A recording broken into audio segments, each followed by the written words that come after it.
Well, good afternoon. My name is Jim Andrews. I am Director of Manufacturing here in Cartersville, and today we're at Plant X on Highway 411, and I'm here with Julius Shaw, who has been with our company for 40 years, though he's been retired a couple of years. We pulled him out of retirement and brought him in today to hear the story of Shaw Industries with specific emphasis on how it fits into Bartow County. I thought we might start by going way back. Now, I hear your family came to Bartow County in the 1830s. That's correct. We have a long history in Bartow County, and I don't have a recollection of my great-granddad, but I did hear stories about him, but that's the first one I've heard about, and his name was Levi Shaw, and he was here in the early 1800s, and in the late 1800s he had several stores, seven stores, I've been told, but the main one is where Ladd's Farm Supply is now. Oh, how about that? So he had a kind of country store, much like Ladd's is today, I would imagine. And so Levi and his family had been here in the late 1800s, and then my granddad, who I do have small recollection of, Clarence Shaw, he was Julius Clarence Shaw, but went by Clarence, was born here in Bartow County in 1897 and lived here in Bartow County until he went to Georgia Tech and then went to World War I in the Navy. And then after that kind of interrupted his studies, he went back to Georgia Tech and graduated in chemical engineering. And at that time, he left Bartow County. So we were, as a family, were kind of here for until, I'd say, the mid-20s. Mm-hmm. And, you know, I understand that your grandfather also had a close call in the war, lost his hearing? He did. He was on board a ship, and some explosives went off, and he couldn't hear.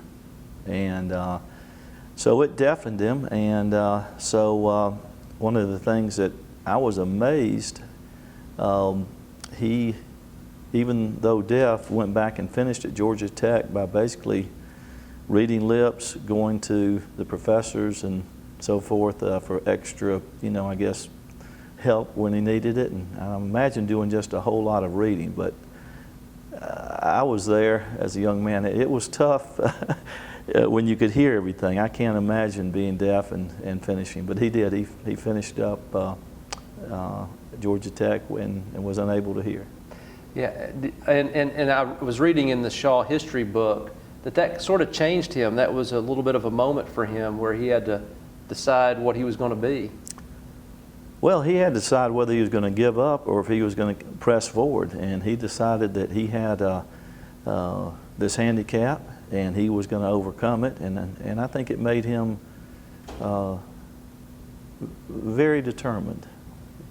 And Shaw Industries really, you know, has to chase our roots all the way back to him, right? I would absolutely. I mean, without my granddad Clarence, there would be no Shaw Industries. What he started in 1946 was a very, very small. It wasn't even in carpet, but what he started was the genesis of Shaw Industries. Mm-hmm. Now, he didn't just jump right in, did he? Didn't he chase real estate for a while? He did. He, although he was a chemical engineer, he was an entrepreneur. Some engineers, if you get have that streak in them. My dad had that streak in him, and so he didn't immediately go into engineering. He did some other things, but one of the most notable is he decided that he was going to go down to Florida.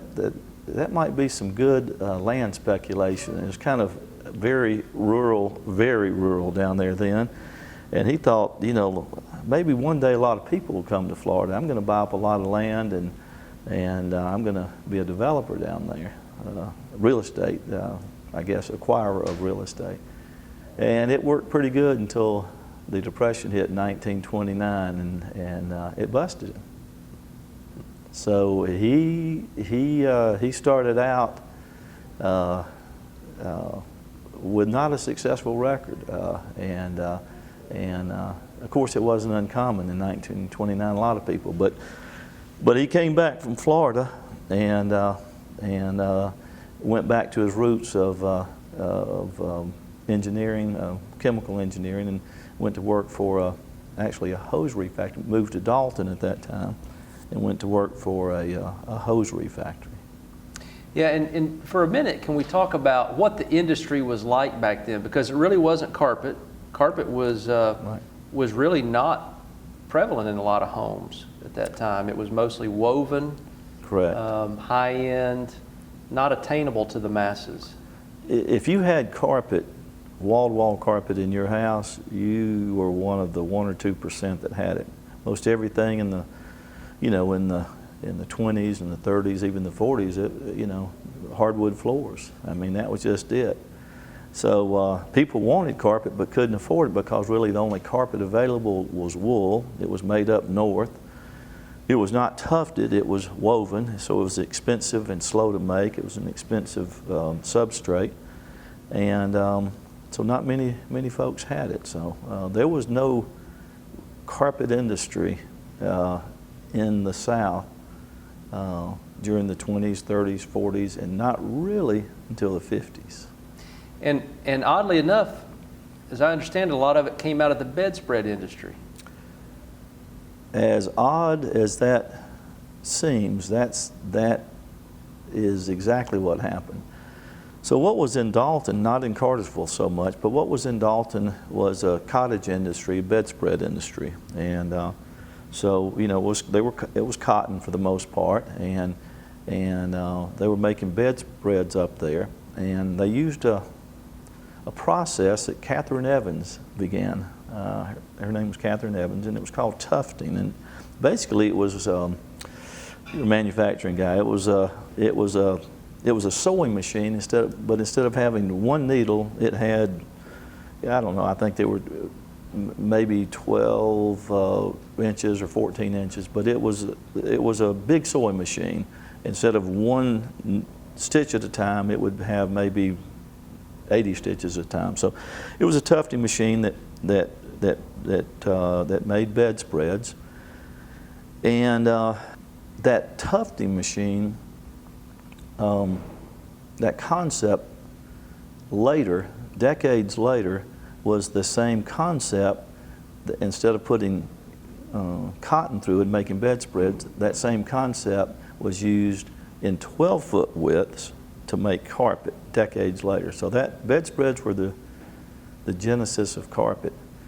Dalton was called, there was a street, Highway 41 up there, and all these bedspreads. I still remember in the 50s as a kid and seeing these things, and they were just up and down 41, all these bedspreads with peacocks and all these bright colors and everything. And they called it Peacock Alley.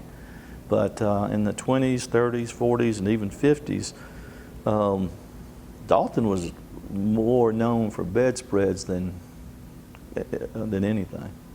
And a lot of that industry, you talked about it being a cottage industry, was really because it was out almost on a milk route at these little homes and little buildings and then little mom and pop operations. Exactly. Throughout North Georgia. Yeah, it was totally, it was just mostly ladies that were trying to supplement income, and they would pick up the material, take it back to their house, make it, bring it back in. And so it was a collection of hundreds and hundreds of people that were working on these things and bringing them back in. So it was, it was not consolidated at all. Now Clarence, when he worked in different places as a dyer and eventually started his own dye operation. He did. After the Depression began and he left Florida, my dad was born, the oldest of the four kids. My dad was born on December 18th, 1929, right? Smack at the beginning of the recession. And so they were living in Dalton, and he was working for I think it was called real silk, and it wasn't really real silk, but it was really, I think, nylon or rayon, but no, it wasn't nylon, but whatever it was, I don't think it was silk, but it was a hosiery company, and he was working there. But eventually, the Depression caused lots and lots of layoffs, and so he was laid off, and he ended up moving.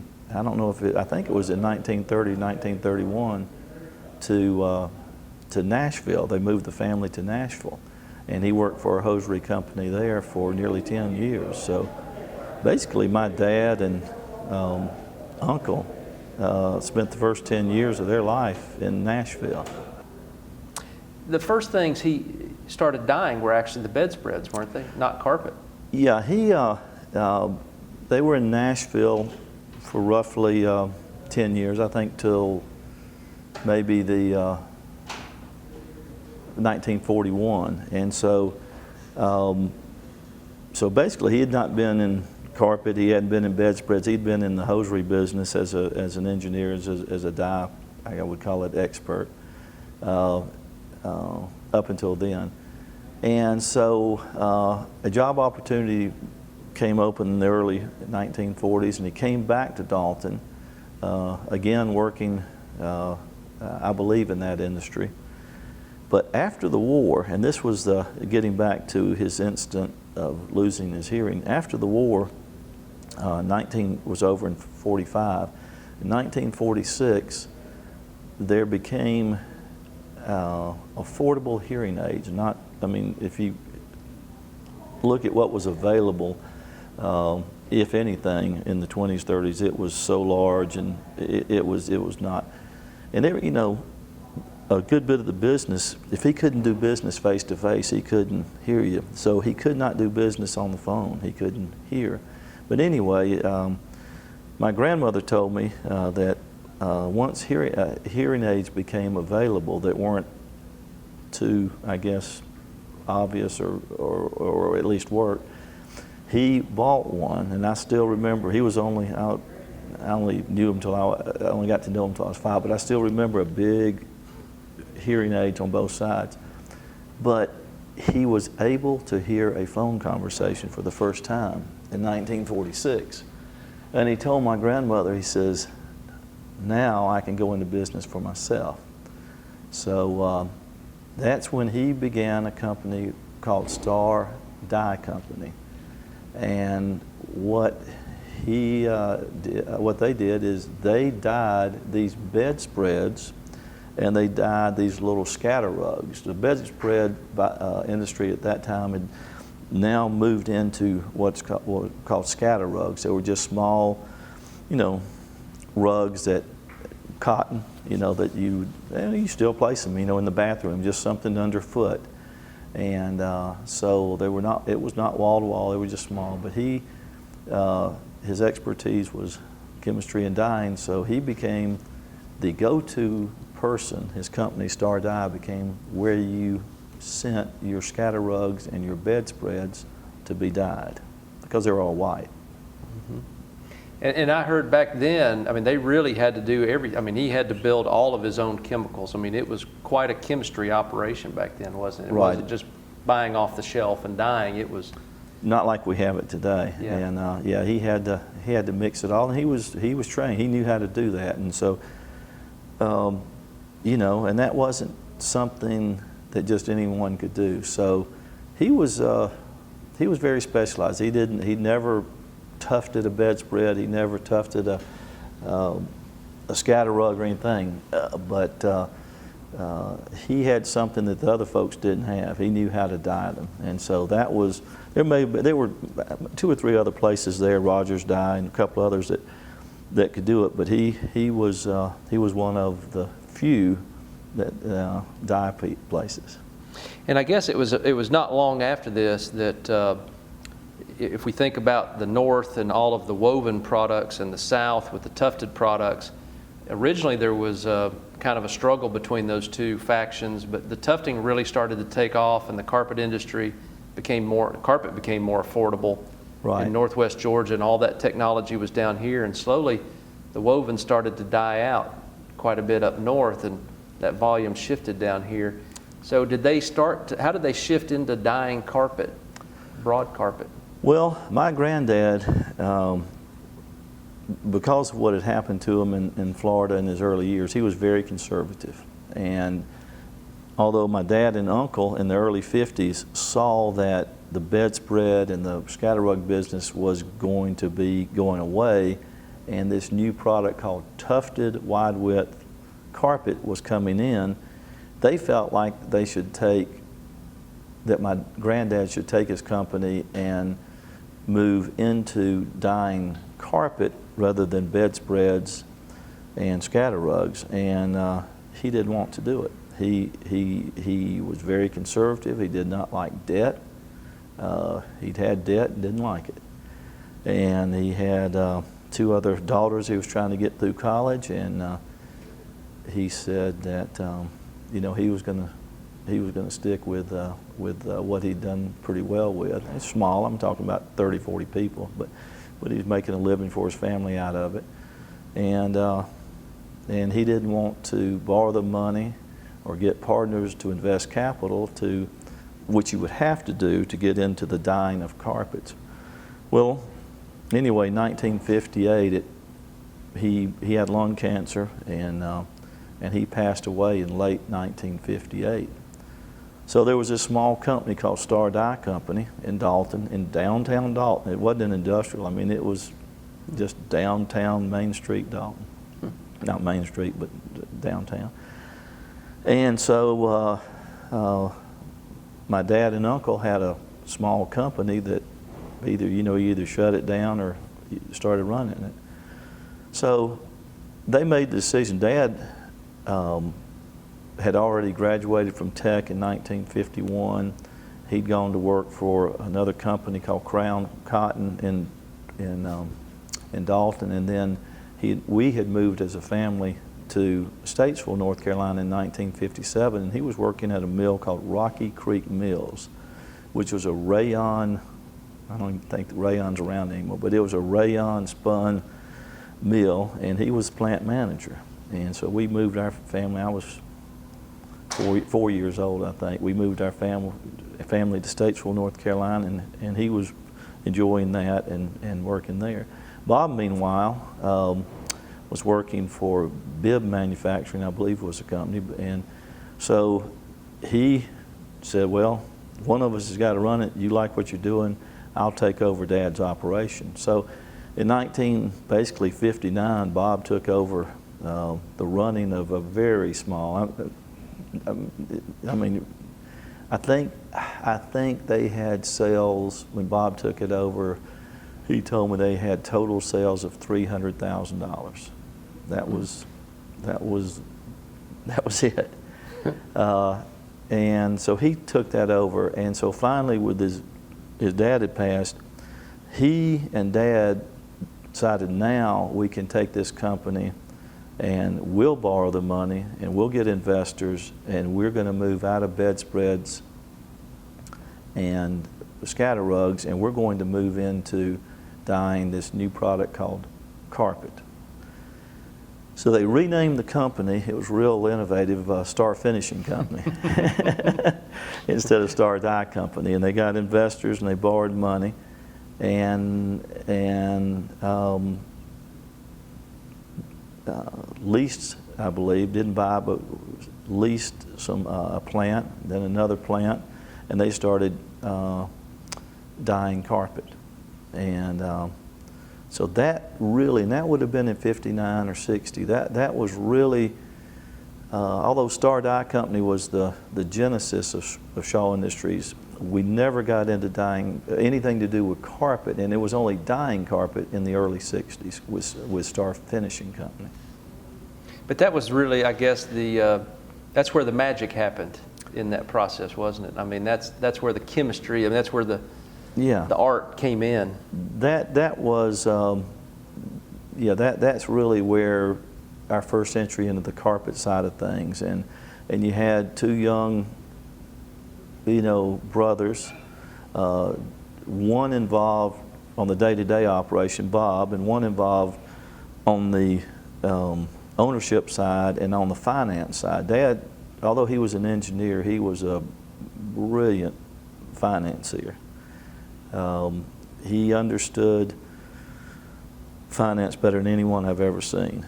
Not many engineers can do that, but he had the knack. And so he handled the borrowing and the getting investors. He was very well connected in North Carolina at that time. He got some investors from up there, and Bob got some investors in Dalton. And they put the capital together and the debt together to create this Star Finishing Company. And so, yes, that was that in a way that was our first entry into carpet. Not making carpet, but continuing the expertise that the family had in dyeing carpet, and so yeah, that was the start. Of course, your dad was getting some good experience at the places he was working too, right? He was seeing other parts of that textile industry. He was in textile, it was big. Textiles in North Carolina were very, very big. And so he was getting a lot of contacts. He always told me, he said, you live by your contacts. And he really did that. He made a lot of contacts, both financially and then in the textile industry, that allowed them to get investors that were willing to bet with the Shaw brothers. And they did real well. And but he never had any, in the 60s, he never had any hands-on. Bob ran it. He did the finance side, and so fast forward a little bit to 1964. We're still in Statesville. Been there since 1957, and Dad's running this mill called Rocky Creek Mills, which was in the middle of a cow pasture in Statesville, North Carolina. I used to go out with him every Saturday. He'd go to work every Saturday for 2 or 3 hours, and there was a dairy barn, and I'd go out there with him, and I'd fool around the barn and stuff like that every Saturday. I have great memories of that. Very rural, but anyway, J.P. Stevens, a big textile company, ended up buying Rocky Creek Mills, and Dad was kind of a I think, of course, he's my dad, but kind of a superstar there. He turned that plant into a very profitable plant, and they wanted to move him to Greenville, South Carolina, to run their automotive carpet division. And boy, I tell you what, I still remember in August of '64, Dad told the family one night after supper that we were going to be leaving Statesville and going to Greenville. And I tell you what, I cried like a baby. We loved Statesville, and where I was maybe 10 or 11 then, and 11, and I didn't want to move. But we moved in October of '64 to Greenville, and he ran the automotive plant for J.P. Stevens, and we lived there from October of '64 until July of '65. It was only about 9 months. But then, and this is where I think we're going to kind of move into Shaw and in Bartow County.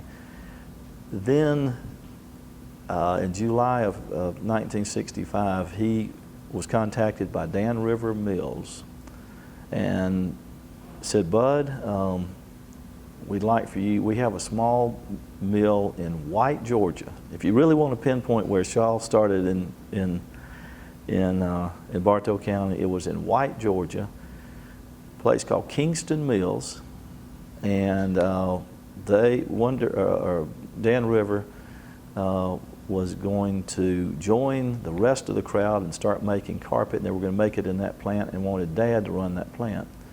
So in July of 1965, we moved from Greenville back to Bartow County. So the Shaw family, at least our portion of the Shaw family, returned to Bartow County after 40 years, and to White, Georgia. We moved lived on 16 Grandview Drive in Davis subdivision in a 3-bedroom house, maybe 1,400 feet, no air conditioning. and it was wonderful. I started 7th grade there and loved it. So that's how we got to back to Bartow County, and that's and so. Now, how long was it Dan River? Was he there very long? Well, 2 years into it, Dan River wanted to get bigger in the carpet industry, and that was a small plant. So they told Dad they wanted to turn that plant back into a yarn plant and wanted him to come run their carpet division in Greenville. And he was not interested in doing that. Or they said he could run the yarn plant here because they were going to take it from carpet and put it back in yarn. He said, I've already run a yarn plant for 15 years. I'm not interested in running a yarn plant. I'm interested in getting into carpet. And so he turned them down on their offer, and he decided that this was the time that he was going to start a carpet mill himself. So in 1967, he would have been 37 years old then. He struck out on his own and started a company on Old Mill Road, where it's Plant 62 now, called Sabre Carpets, S-A-B-R-E. And Warren Sims named it Sabre Carpets. I won't go into it, but anyway, they were looking for a name, and he happened to see a sabre on the wall, and they said, well, leaders all have sabres, so we're going to call it Sabre. So we started a company, they started a company called Sabre Carpets. Some of Ken Woodall and several great employees from the plant in White came and joined Dad.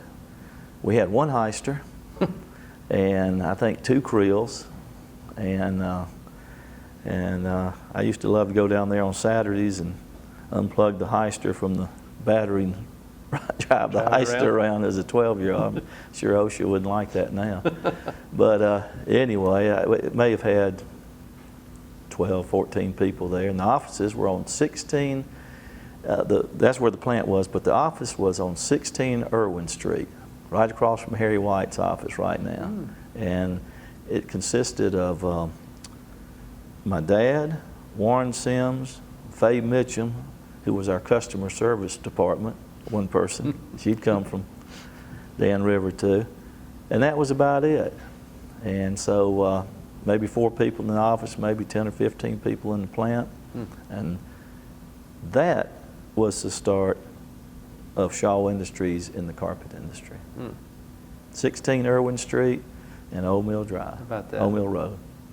So they were primarily tufting then, and then I guess they sent it out to get it backed and dyed. Well, the beauty of it is we sent everything to Star Finishing to have it backed and dyed. So we had some connections. Had some connections there. So Dad would Dad's operation would tuft it, and we'd send it to Dalton, like everybody else did, to Star Finishing to have it back, dyed and back, put a backing on it. And then it'd come back to Cartersville, and we had a small distribution center also right on the corner of Old Mill Road and Irwin Street that we leased, and that was the distribution center. And we'd ship the carpet out of there. And that all began in 1967. It didn't take, but I don't think it'd been but maybe 9 months when another company came for sale in Cartersville called Philadelphia Carpets. And they were, and Dad had only started Sabre months, a few months. But this company that came up for sale, and they had, an account base, they had established sales, and although they were about busted, they were for sale. Now, a lot of their tufted operations were here in Cartersville. In those Quonset, there were some Quonset huts down there off Irwin Street. Old World War, they may still be there, World War II Quonset huts, metal buildings with the rounded tops. And that's where the equipment was, tufting equipment. And then they had another headquarters in Philadelphia on Allegheny and C Street, where they had the old woven operations, which began in 1846. So it had a real history. But the company was family owned, and they were very heavy into woven carpet, which was dyeing, and not very good in tufted carpet. But Dad saw an opportunity to pick up something at a value, and you know, he really had to stretch. I mean, he borrowed everything. I mean, what little we had, which wasn't much, he put as collateral. He borrowed the rest, borrowed against the inventories, borrowed against the receivables. I mean, he was all in. And it was either going to be really good or really bad. And I remember as a 12-year-old, I was pretty scared. And but it was either going to be boom or bust. But so by 1968, Dad, in less than a year, had started a carpet company and bought another one. And so we had a base of tufted carpet now in Cartersville, Georgia, in 1968. And it was Philadelphia Carpets and Sabre Carpets. Were they in that building, what we call Plant 11, across from Home Depot? Were they already in that building when he bought them, or did he move them in there?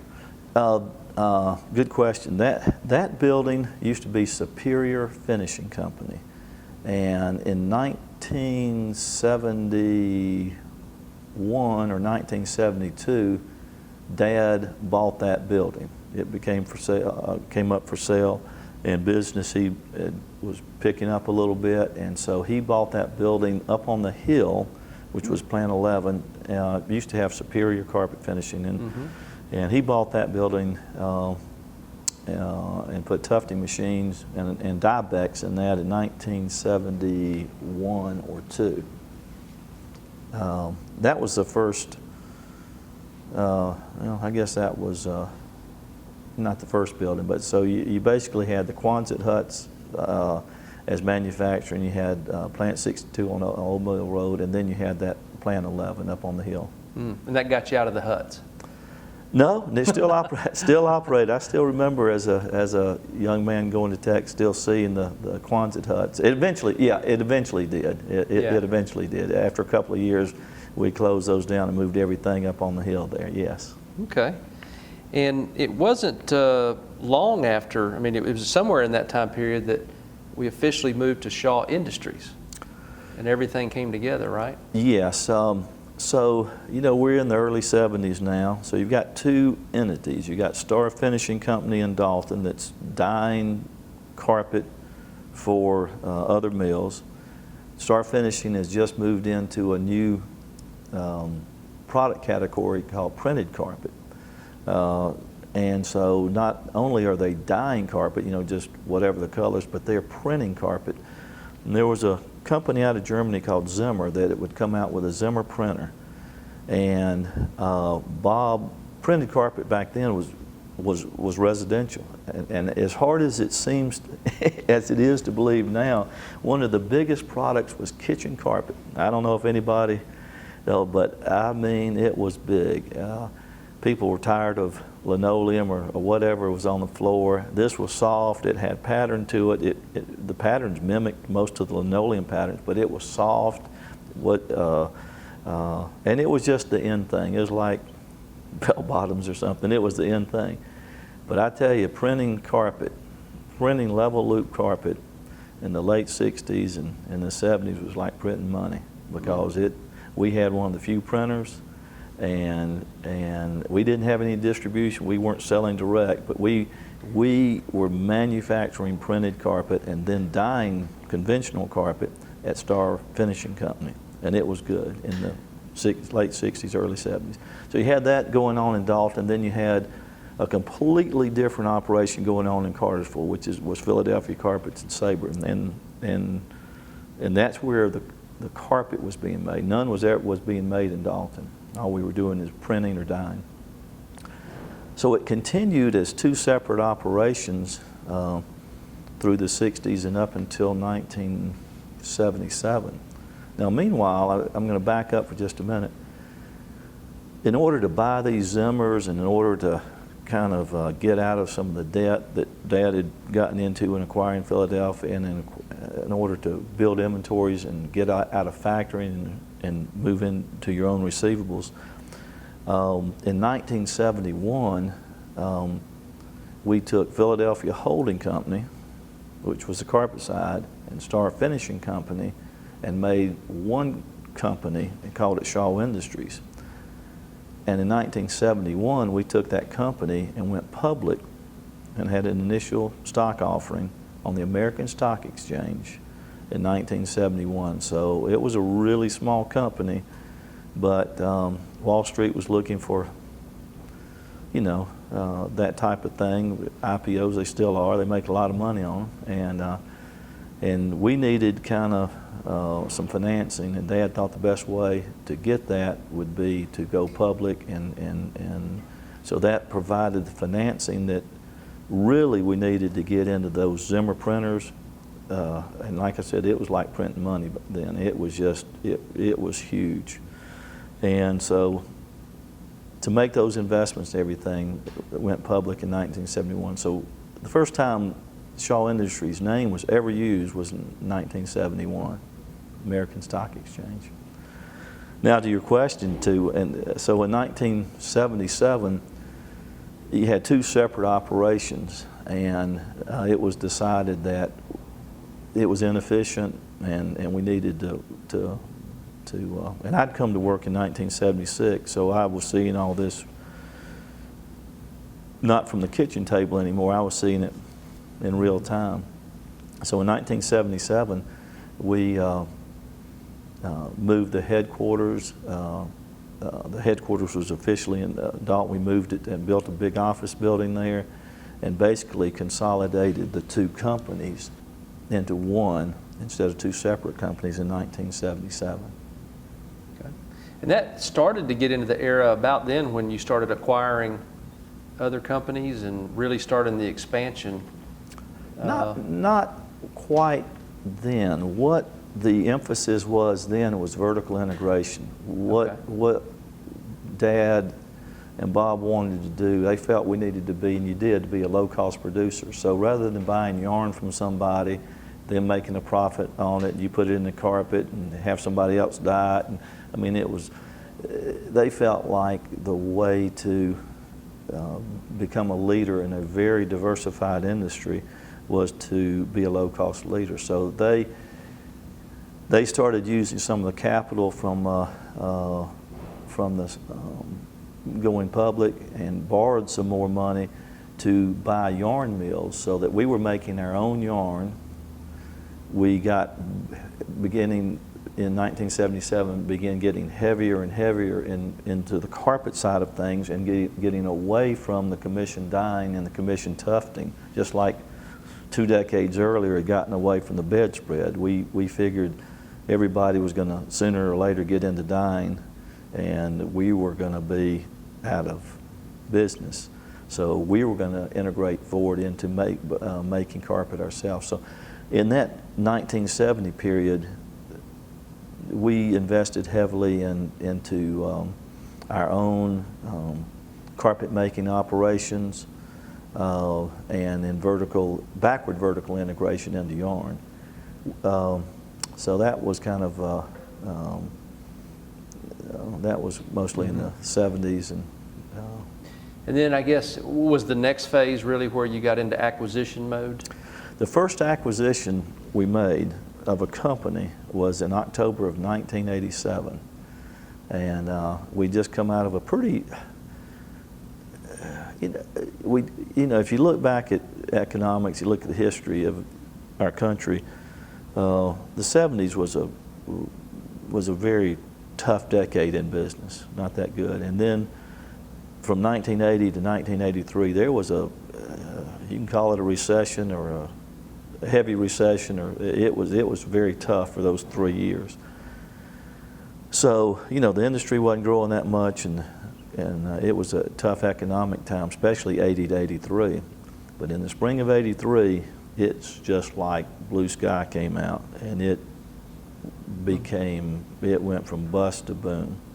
which basically lasted for 20 years. It was a huge run economically for our country. So anyway, in 1983, things, my dad used to say, the south wind began blowing out our back again. So the economic south wind was blowing, and business was good. And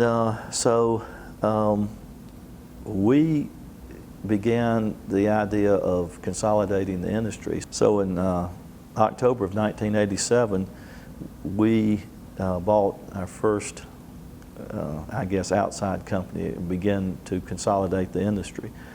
So you had a company called Cabin Craft that was owned by West Point Pepperell, and West Point Pepperell was a huge textile mill, but they weren't doing very well in the carpet industry. They'd gotten into it, and a lot of people had back then, but it just wasn't making any money. And we bought it for a song. I mean, we bought it for like 20 or 30 cents on the sales dollar. And that was the beginning of what I'd call our acquisition years. And in 1987, we purchased Cabin Craft from them. That is, by the way, is how we got Stratton Carpets, and that's how we acquired Plant 13, which is on West Avenue. So that came with the deal in 1987. So there is another Bartow County plant that came through that acquisition. Anyway, 1989, we bought Armstrong's Carpet Division. 1991, we bought Salem's Carpet Division. 1991, we bought Amico Fibers. And I mean, it was an incredible run for the company. And meanwhile, even more importantly than buying companies, we've decided in 1983, this was huge. This is maybe one of the biggest decisions Shaw Industries ever made, is that we were not going to go through wholesale distributors to sell our product. We were going to go straight from the mill to the retailer. Beforehand, everything went from the mill to a distributor to a carpet retailer. And we said that's inefficient. And so we had the capital to put extra inventories in, put warehouses all across the country, to put a trucking fleet out, to put a sales force out, to finance our own receivables. I mean, we had all the,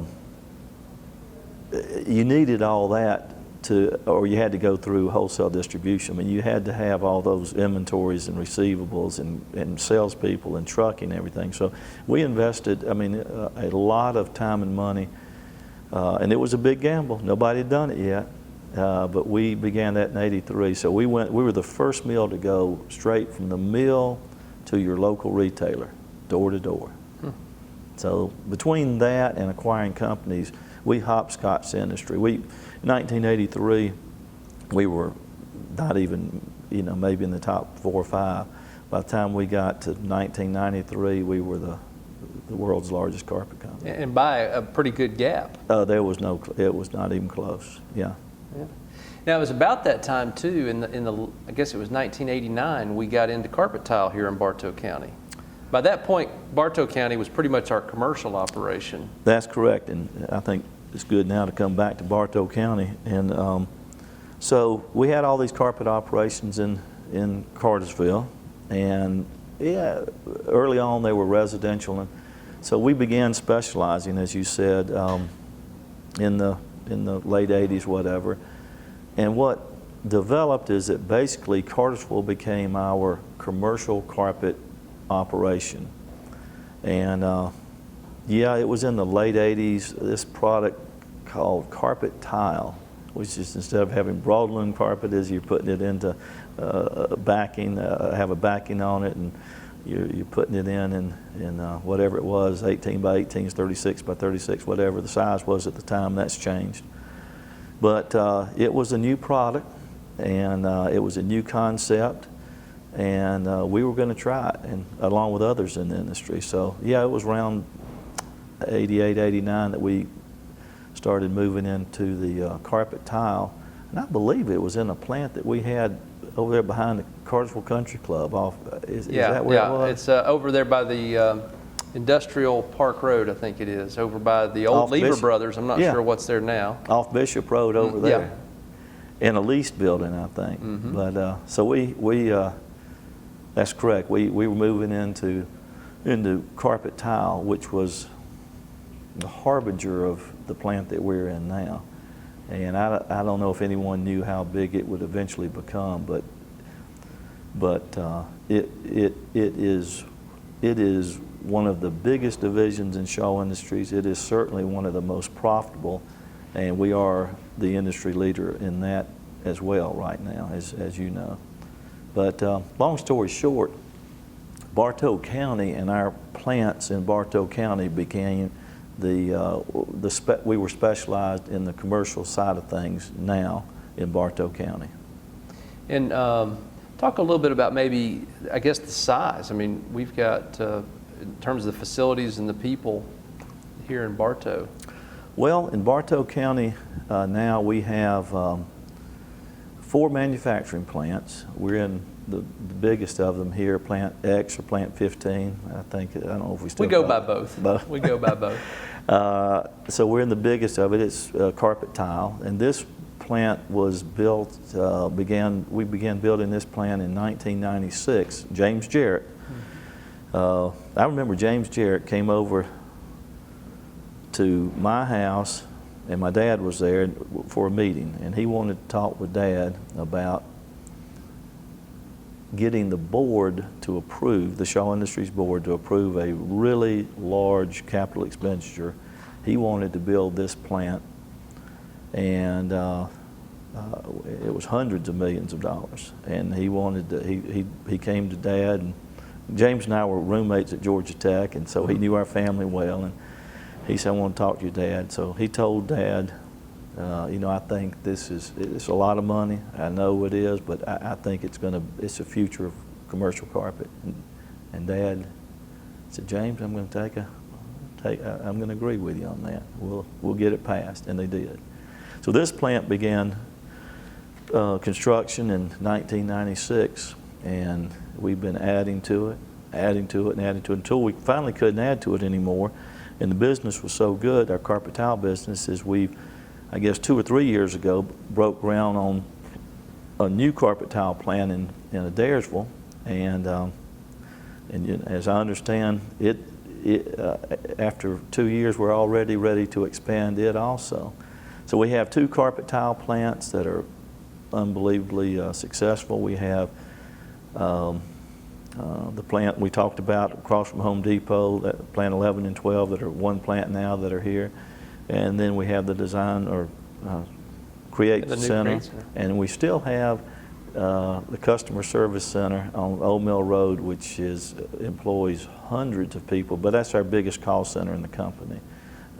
And it's not manufacturing, but it's huge people. So it's nice to have that tie back to the original, isn't it? Yeah, and I love that. That was the first building. That was the genesis. That was the beginning, and that building's still in place. And so we have in Bartow County now, we have about 3,000 employees.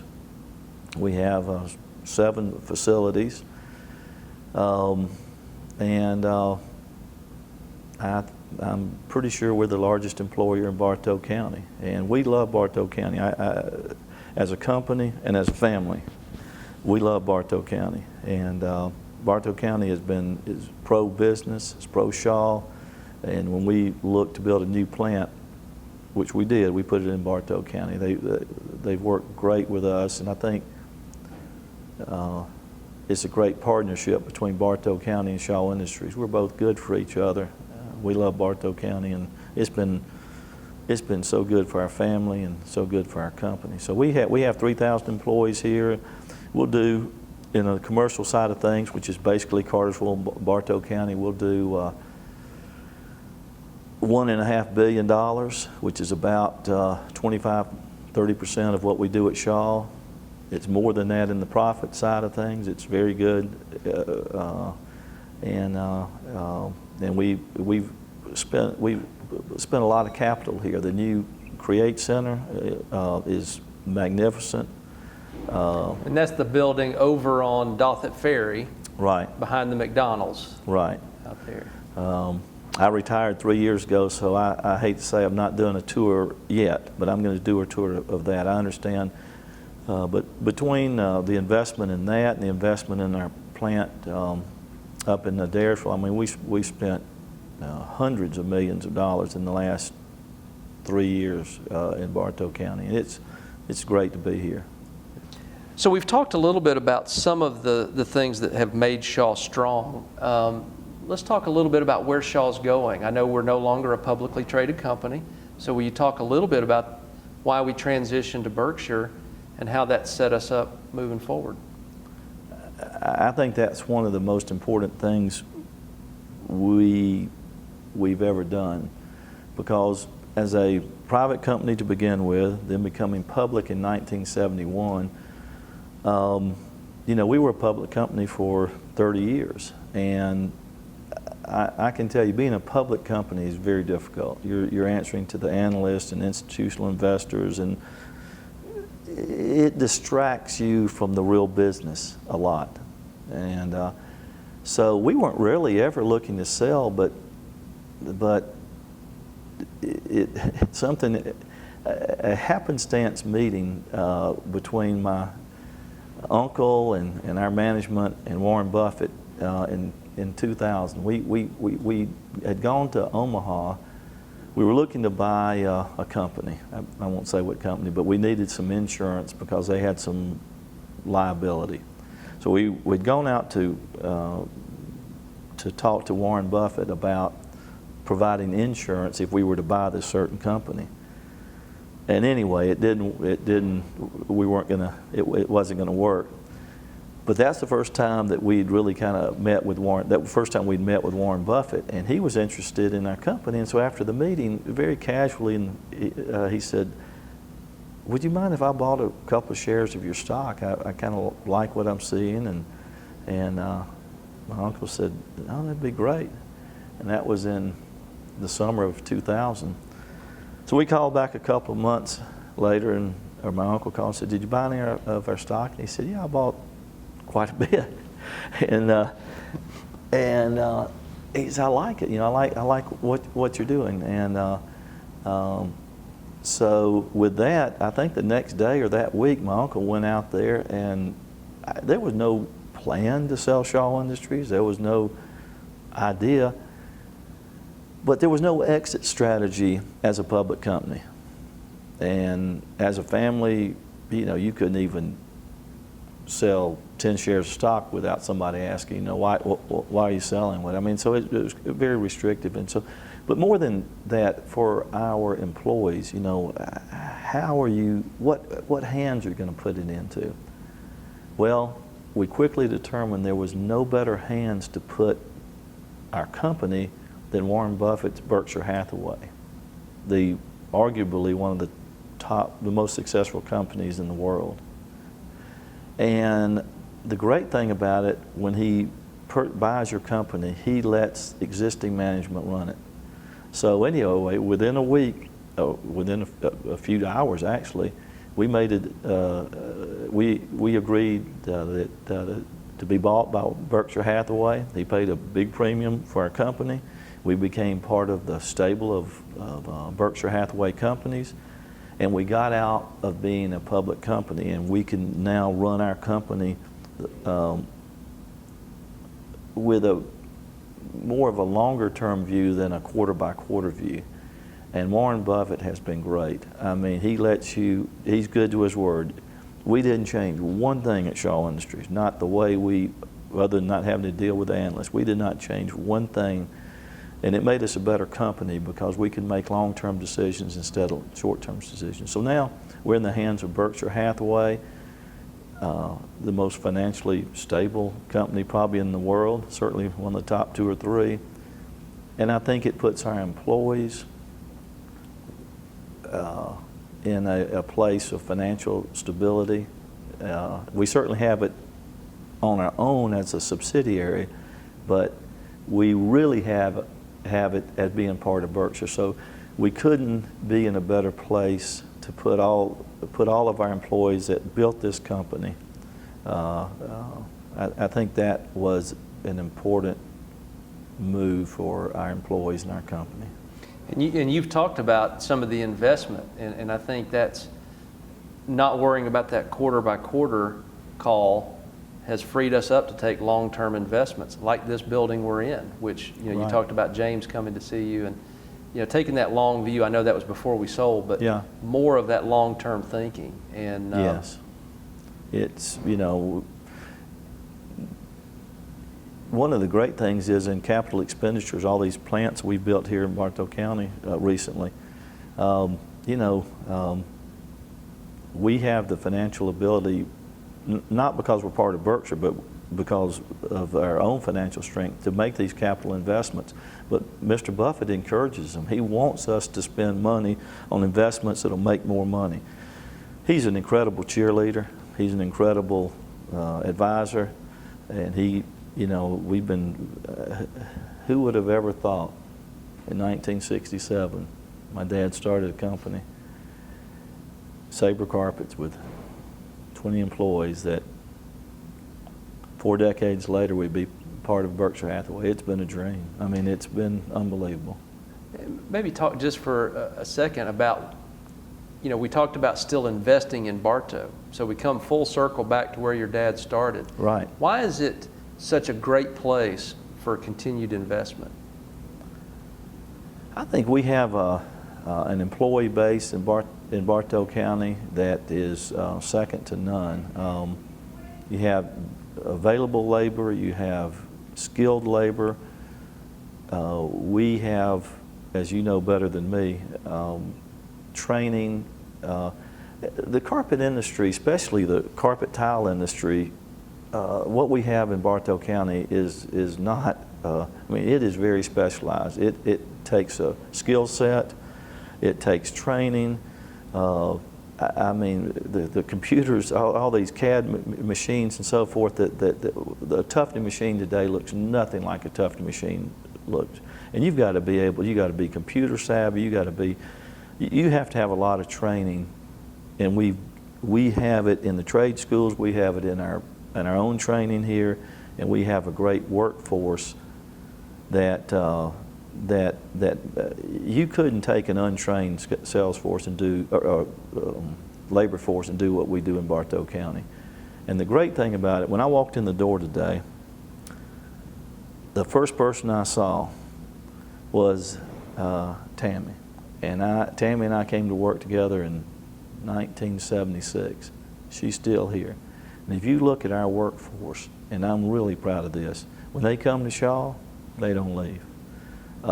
They are good to us, we are good to them, and our workforce is so loyal. I mean, the longevity of service at Shaw it's unparalleled, and there's a high degree of loyalty that goes both ways, and that's why I think it works in Bartow County. As I was reading on Shaw history, it became obvious to me that from the very earliest days, the employees were important to your granddad, to your dad, and to your uncle, that there was a real strong emphasis on the employees, but also the community as a whole, because it is so tightly knit. Can you talk a little bit about Shaw's role in the community? Yeah, I think one of the most important things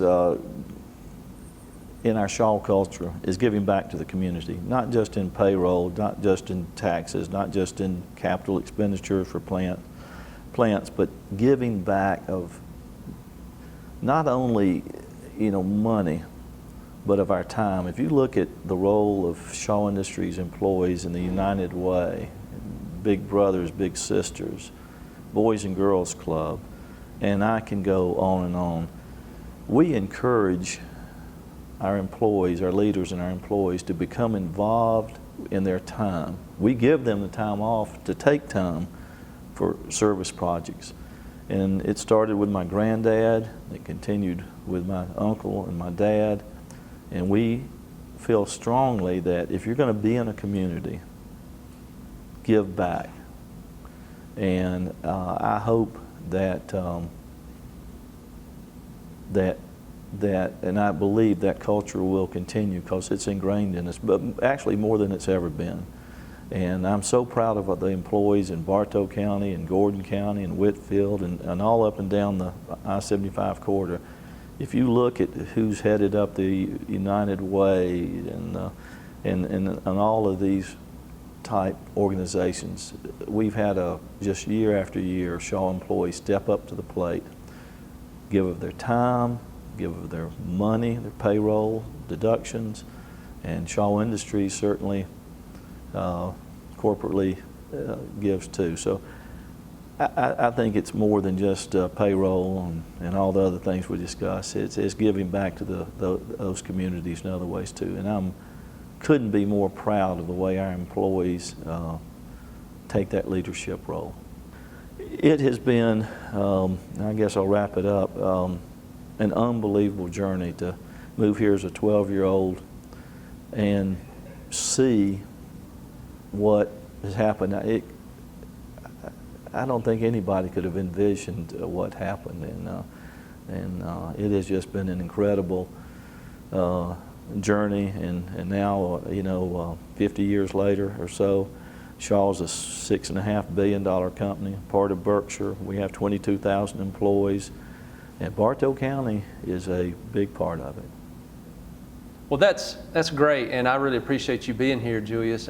It's been wonderful for me to hear that history of Shaw, even though I lived through part of it. I haven't lived through all of it, and that's been very fascinating to hear your firsthand account, having lived it from a childhood all the way through to retirement, and you've certainly had a good seat to view most of that. And I appreciate you taking the time to come tell us and to put your history on tape for us. Thank you, Jim.